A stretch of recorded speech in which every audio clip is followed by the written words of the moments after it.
with that being said, I thought a lot about what I wanted to preach about today. And I land on this idea of living stones. What does that mean? I think at this point in the year, we as an American people are pretty accustomed to hearing the State of the Union address. Have you listened to a State of the Union address? In my research this week, in my preparation for my sermon, I actually realized, or maybe I should have learned this in high school government or maybe even college government, but the State of the Union address is a constitutional requirement. Did you know that? It is outlined in the Constitution.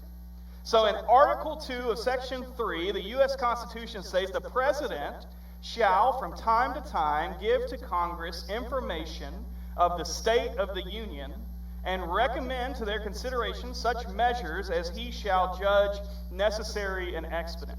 And so the reason it kind of comes at the beginning of the year every year is because the goal is for the sitting president or the incoming president to state what he views as the state or the situation of our union of states, and then to propose a situation or visions or goals for the new year.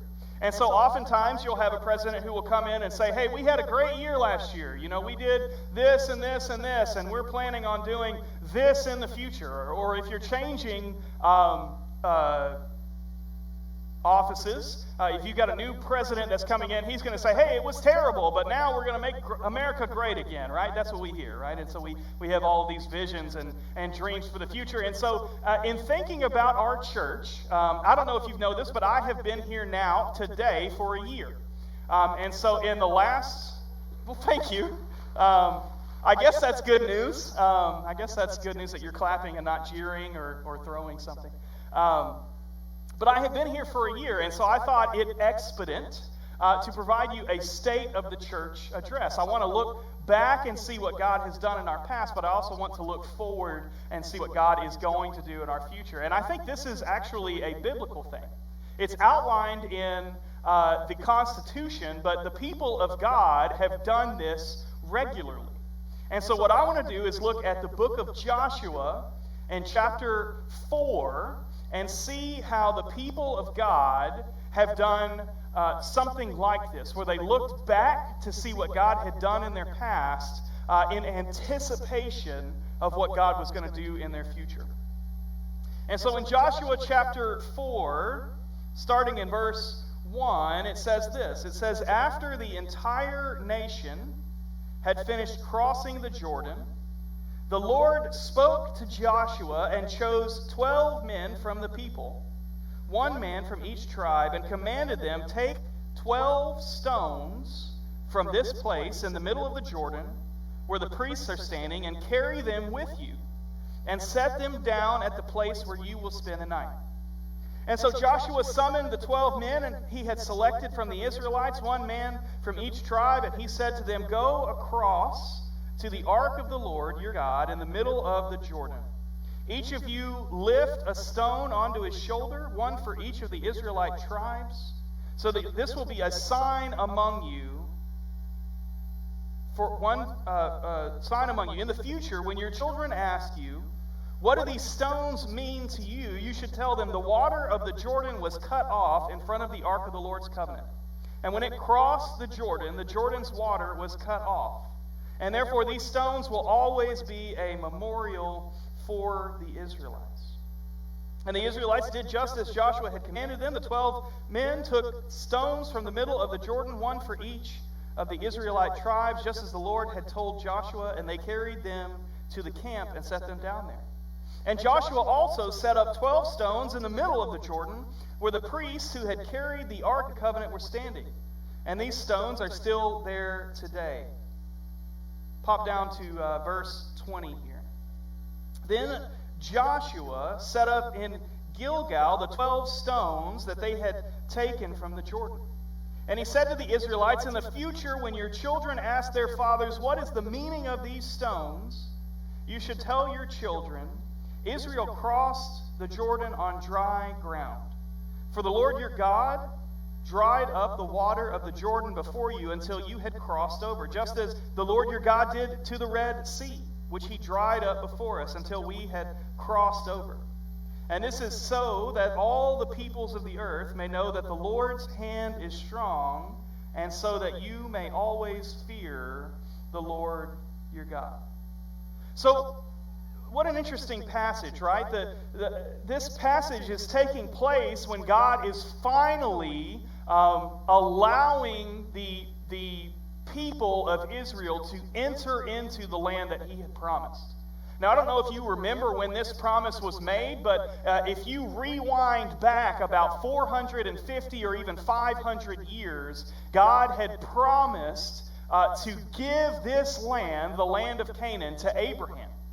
And God said to Abraham that I'm going to make you into this great nation, and that through you all the nations of the world are going to be blessed.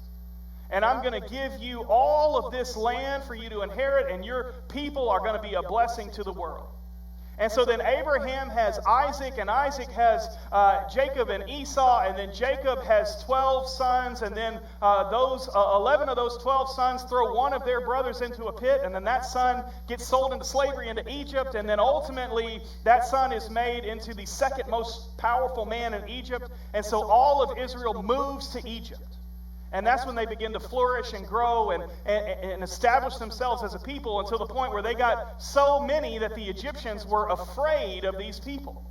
There's too many of these Hebrews. They're growing and they're strong and God is with them, and so we've got to make them slaves, right? And so that's what Pharaoh does. And so then you enter into this period of time where the Israelites are just waiting. God has made us this promise. God hasn't forgotten his promises from us in the past. He has promised that he's going to take us into this land. And ultimately, God raises up a leader, and this man's name is Moses. And so Moses goes, and he spends time in the wilderness, and God is preparing him for this mission, his job to take the Israelites out of Egypt. And then Moses comes back, and he leads his people out, and God goes before them, and he parts the Red Sea. And so the Israelites are literally fleeing Egypt because God had done 10 miracles in a row. And so they're fleeing Egypt, and they look back, and the Egyptians are behind them. And Moses steps out into the water, and the water splits, and the Israelites cross on dry land, and then it consumes their enemies. The water, when they step out of it, it falls back, right? And so you think in the story, if you're following along in the Bible, if you're reading chronologically, you're in Exodus, you think, well, great, they have inherited the land. And what happens? Those people were not faithful to God. They didn't trust that God was going to go before them. He literally just split the sea, but they didn't trust that he was going to go before them into the land of Israel. So what Moses does is he sends out 12 spies when they get there, and he says, hey, you guys go look, and then come back and tell us what you think. And so those 12 people, those 12 spies, they go into the land, and then they come back, and 10 of them say, it's impossible. We can't do this. We can't beat these people. But there's 2 spies, Joshua, son of Nun, and Caleb, who go into the land, and they say, God has given this land to us. He's going to go before us and lay out all of these people. He's going to give it to us. And so when they come back, they listen to the 10 and not to the 2, and so that generation of people is cursed. And so for 40 years, they wander in the wilderness, and they're led by Moses, and they wander in the wilderness until finally, in Joshua chapter 1, Moses dies. That entire generation of people that were not trusting of God, that didn't have faith that God was going to give them what he had promised them, has passed away with the exception of one man. Maybe 2. We don't know about Caleb, but one man. Joshua, son of Nun. And so God says to Joshua in chapter 1, be strong and courageous. Go into the land that I'm going to give you and take it, and I will be with you. Be strong and courageous. See, Joshua is having this struggle that he's having to take over for a man who had been the only leader of the free people of Israel. They had only ever had one leader, and that man was Moses. Moses was the man that would meet with God, and they would, when he would come out of the tent of meeting, his face would be shining, and he would have to wear a veil over his face because people couldn't look at him because he had been with God. Moses was the man that was sitting down and listening to every single complaint of the Hebrew people until he was able to establish a leadership structure. Moses was the man that taught the Hebrew people how to be nomads. And he was their leader as they walked through the wilderness for 40 years. He taught them how to get water from the rock. He taught them how to gather manna. He taught them how to catch quail. He was the spokesperson for God. And yet now it's Joshua's turn to lead. That Joshua is called to go into a situation, into a future that's unknown. And what does God tell him to do? He says, as you go into this river, I'm going to part it.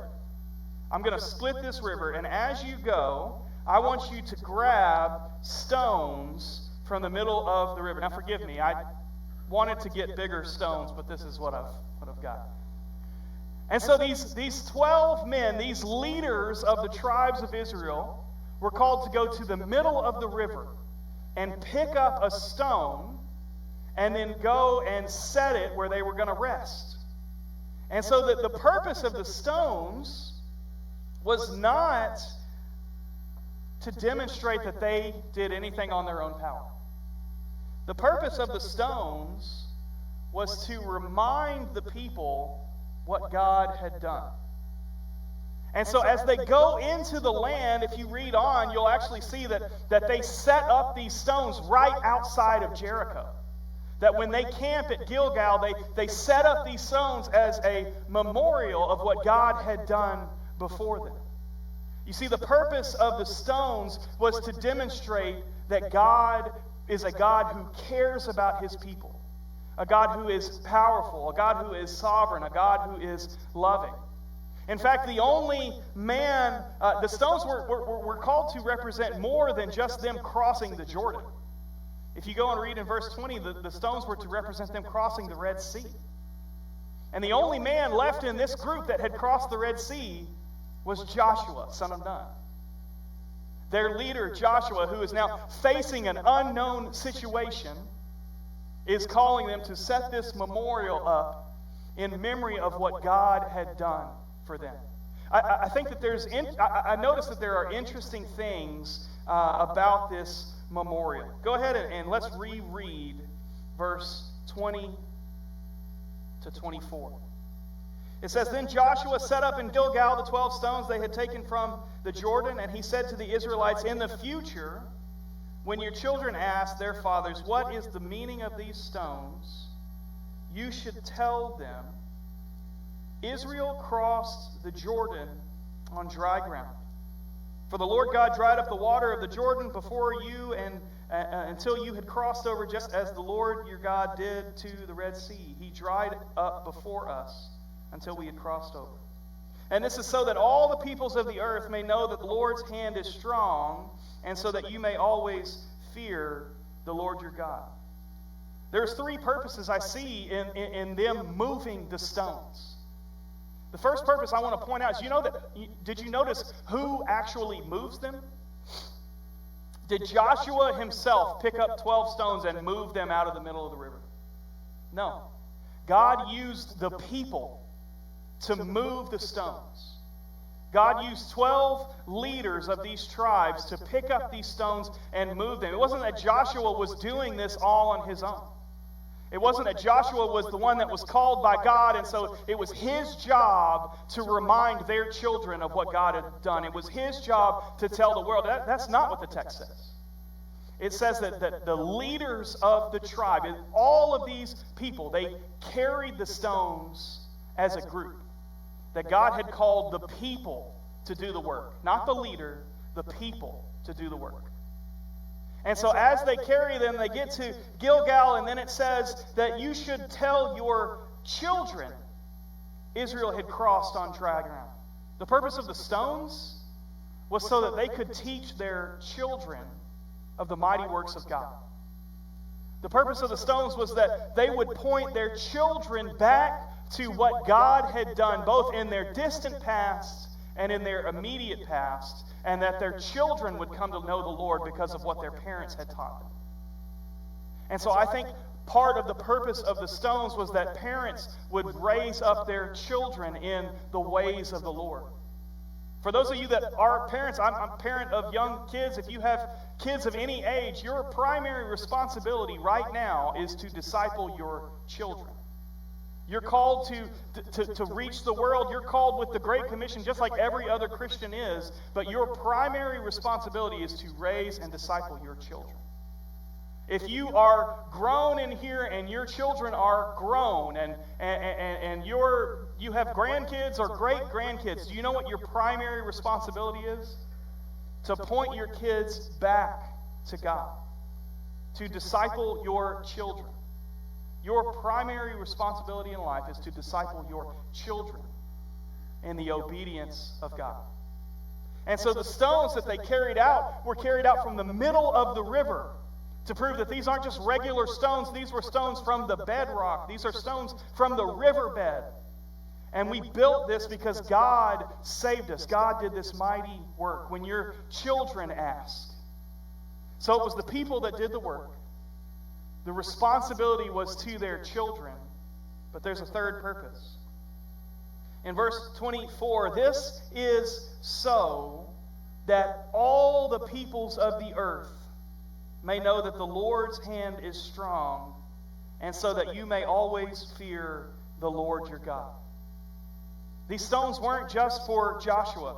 Joshua wasn't just patting himself on the back as a good leader. Moses couldn't do this, and I could do it, so we're going to grab stones out of the middle of the water.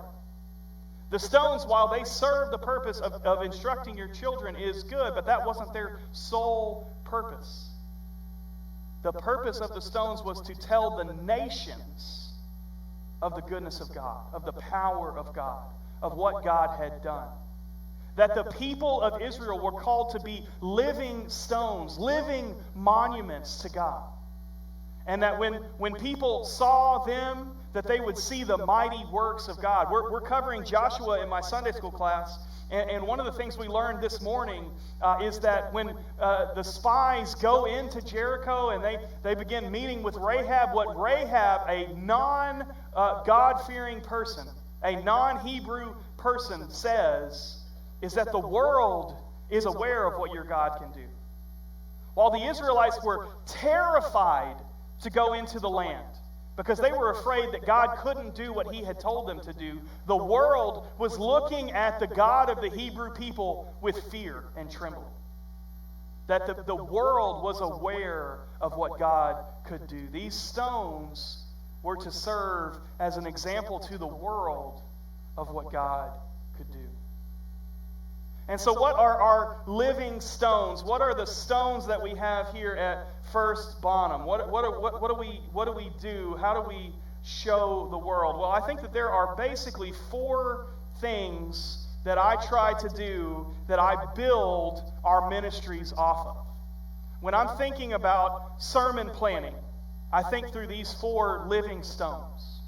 When I think about our ministry context, I think about 4 stones, 4 foundational pieces that we build our foundation on. When I think about activities that we're going to do, and we look at our ministry calendar, and we look at the whole year, what are we going to do? How are we going to serve God? I think about 4 things. So what are our 4 things? I think at First Bonham, our mission, you know our mission, in God to worship God, to reach people, and equip them for ministry, right? That's our mission. But how do we carry that out? At First Bonham, the foundational pieces of what we do is we know Christ, we grow relationally, we serve one another, and we show Christ to the world.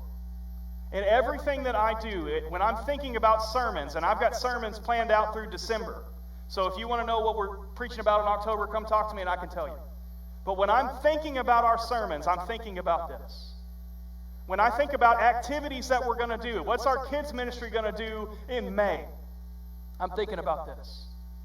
That when I think about a well-rounded disciple of Jesus that we want to produce here at First Baptist, I want a disciple of Jesus to know Christ, to grow relationally, to serve one another, and to show Christ to the world. So how do we do that in 2024? What's the state of our church? Well, first and foremost, we work to know Christ. And so how do you measure whether or not people know Christ? I think that's the foundational piece of what it is to be a believer. In fact, to be honest with you, you can't be a member of our church if you don't know Christ. That's the minimum point of entry in our church is knowing Christ. And so how do we measure that? What's a metric that we can do to know Christ? Well, the way that we know Christ here is that we try to share the gospel with people that don't know Christ. We try to tell them about Christ. If you look at metrics of church health, one of the metrics that indicates whether or not your church is a healthy organization, a healthy church, is by the amount of baptisms that you perform in any given year. Not that baptisms are the end of what we're doing, but they say for every 100 members that your church has, you should be doing 10 baptisms a year. What that means is that your church is actually going out and sharing the gospel with people who don't know that. And then because of that, people are following in obedience with the commands of Jesus to repent and be baptized. And so last year, I don't know if you know this, but last year we baptized 10 people. Last year, yes, clap, this is great. Last year we saw 10 people follow obedience in the Lord's baptism. We saw Dusty Hilliard, Lane Hilliard, Carmen Hillen, Jacob Hillen, Aubrey Guy, Carmel Butler, Ryan Beasley, Ariana Hastings, Christian Tolbert, and Max Masong. What's his last name? Masong. Max Masong, right? We had 10 folks that either came to know Christ or followed Christ in obedience in 2024. That is a huge deal. That is why this church exists. Our church does not exist to come together and just be here on Sundays. Our church does not exist to eat good soup, even though I'm glad we eat really, really good soup. Our church does not exist to eat scrambled eggs and bacon and biscuits and gravy and all of the good things that we're going to have this next Saturday, even though we really are going to have some really good food. Our church exists to point others to Jesus, to bring others into the knowledge of the goodness of Jesus Christ. And so God blessed our congregation.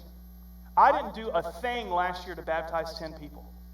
What our church did is we rallied around people and brought people in so that they would follow in obedience to know Christ.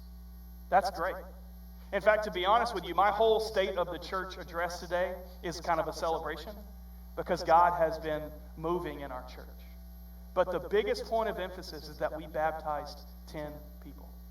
Now, the second stone is that we grow relationally. That's a weird thing to say, right? Grow relationally. What I mean by that is actually twofold. I want you first and foremost to grow in relationship with Jesus. Whether you've been following Jesus for 8 days or 80 years, I want you to grow in relationship with Jesus, both in 2024 and in 2025. But what we do as a church is that we also grow relationally with one another. The Christian life was never meant to be done in isolation. In fact, this summer, we're going to spend 10 weeks, the entire summer, so I'm just going to go ahead and tell you what we're doing. The entire summer, we're going to look at what the Bible says about whatever one another. Love one another. Exhort one another. Greet one another with a holy kiss. That's going to be a really good Sunday. I hope you're here for it. The church is called to grow relationally. So how do we do that in 2024? State of the Church address. How do we grow relationally? Well, in Sunday morning Bible study, which, just as an aside, you're getting this for free. I think Sunday morning Bible study is the best and easiest way to grow relationally with one another that we provide. There is not another organization another program that we're doing right now that will provide you as much relationships and love and support as our Sunday morning Bible studies. In fact, I'd like actually to change the names of those groups to our growth groups, because we're called to grow relationally. But in those Sunday morning Bible studies, number one, we started a new Bible study.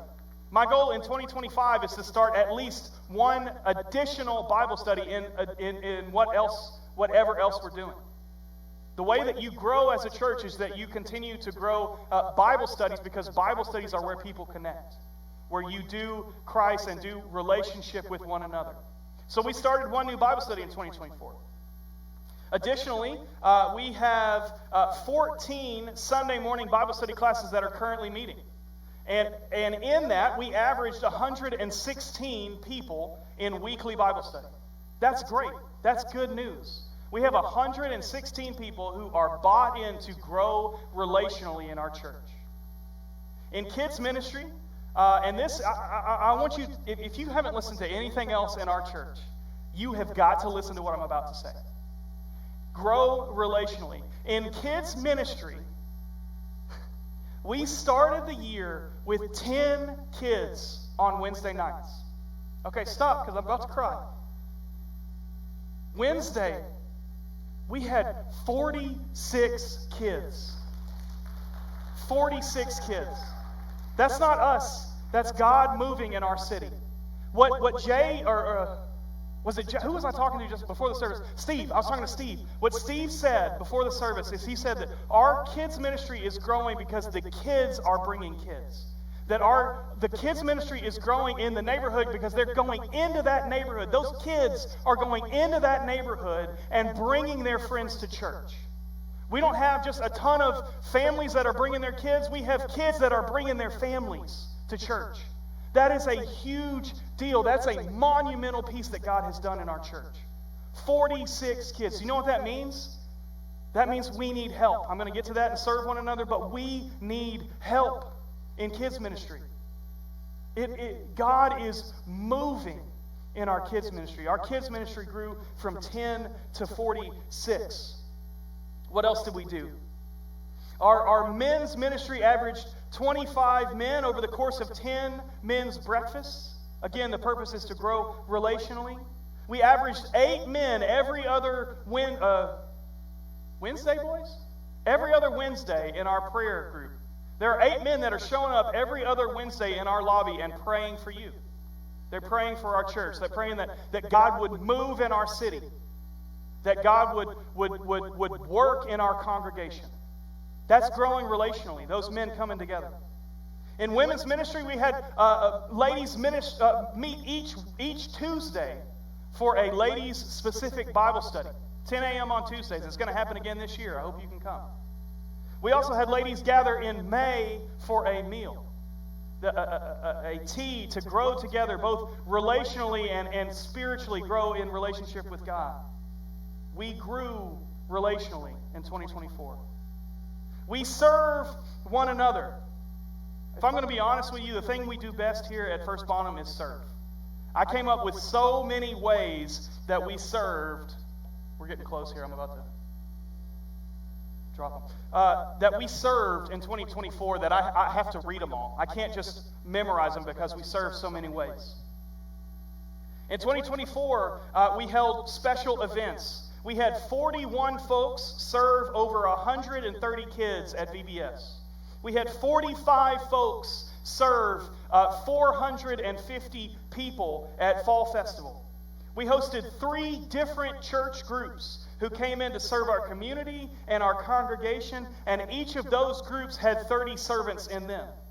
We had 2 First Family Work Days where we were able to renovate our kids' building. We were able to organize our kids' clothes closet. We were able to get all sorts of things in our campus organized and equipped for effective ministry.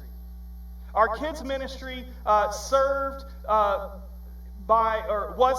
and we worked in kids' ministry by finishing the kids' building. We increased safety and security measures for our kids and improved the experience of our kids' ministry on Sundays and Wednesdays. At Kids First Clothes Closet, we served 425 people in our back-to-school event. That means 425 people at a minimum had the opportunity to pray with someone. We served a countless number of people every Thursday from 10 to noon at our Kids Clothes Closet. And in that, there are 10 ladies who are working every day, it seems, in our Kids Clothes Closet. I come up here on Fridays sometimes to work on my sermon, and Barbara is parked at the Kids Clothes Closet doing work in the Kids Clothes Closet. I came up here Saturday, and Donna's car was parked and doing work at the Kids Clothes Closet. We've got people who are working at our Kids Clothes Closet, and God is doing a work there. We've got servants. Operation Christmas Child and Samaritan's Purse. We had 10 ladies who met every week in preparation for Operation Christmas Child. They served every week in putting together boxes and praying over boxes and caring for these kids that we'll never meet. We put together a record 424 boxes for Samaritan's Purse. Our church put together 424 boxes. But our county, we're a collection organization, our county put together 2,634 boxes for Operation Christmas Child. Do you know what that means? That's 2,634 gospel presentations that went out because of First Baptist Church. 424 of those are directly because we put them together. The remainder, 2,200, were because we were willing to be a service entity that collected boxes for our community. We served our community with cool lunches. We served our community with I.W. Evans Literacy Night. We served our community with gospel goodies and Relay for Life and the Spirit of Giving. Our church is a service entity. What we're doing is we are serving one another. But the final stone is we are called to be disciples who show Christ. If we are really good at knowing Christ ourselves, that's great. If we are really good at growing relationally with one another, that's great. But so is the Rotary and the Lions Club and the Kiwanis Club and all of these other entities. If we are really good at serving one another, that's great. But again, there are service organizations in our community that do that. If we do not show Christ to the world, then everything else that we have done has been for nothing. These stones, the purpose of the stones was to show the world the goodness of God. To show the world the might of God, to show the world the power of God, to show the world the sovereignty of God. So how do we do that in 2024? Well, to be honest with you, we can do better. Everything that we did with the purpose of showing Christ. We had our VBS, and we shared the gospel at VBS. We had a block party, and we attempted to build relationships towards the end of sharing the gospel. We gave a ton of money to the BGCT, the Fannin Baptist Association, the Southern Baptist Convention, and the International Mission Board. That's a great thing. But we can improve in showing Christ to the world. So what are my 2025 goals? What are my stones? What do I want you as a disciple that meets here at First Baptist Bonham to do in 2025? I've got 4 things, one in each category. Number 1, know Christ. First and foremost, do you, sitting in this room, who are listening to my voice, do you know Christ?